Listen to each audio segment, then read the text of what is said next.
When I look at runners that look stiff, we can go up and down the whole kinetic chain and we can start right at their hips.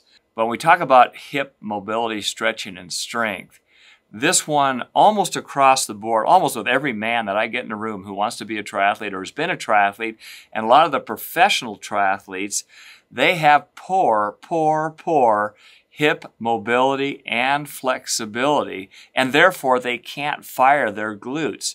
The application goes across the board from the beginners all the way up to the best. You have to work on this, and it will allow freedom of that hip joint so that you flow really easily, particularly on the run, but also on the bike and also on the swim. If your hip flexors are real tight, your knees drop down, your legs drag, you put more load on your whole rotator cuff, your elbow drops on the front end, and the whole stroke falls to pieces. We want to look on the front side, the anterior part, and the back side, the posterior part, because those muscles in and around the hip work both sides, and they work synergistically. We can look at the psoas, the iliacus.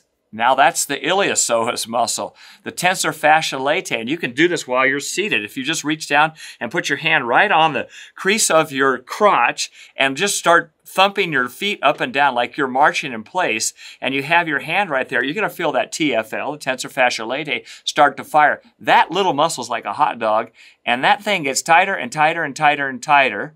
And in the front side, if I'm real tight in my psoas, and I get even more tight, then I can't fire the glutes on the back side.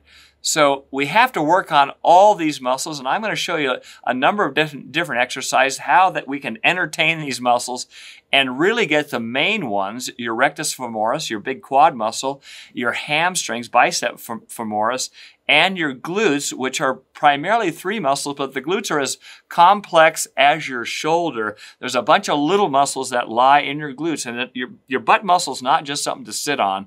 It's something to fire when you're doing triathlon. So we're going to spend a lot of time on your hips, on your glutes, and to see if we can open up that whole beautiful hip that allows great freedom of movement and will allow amazing efficiency if you can just get a little bit more.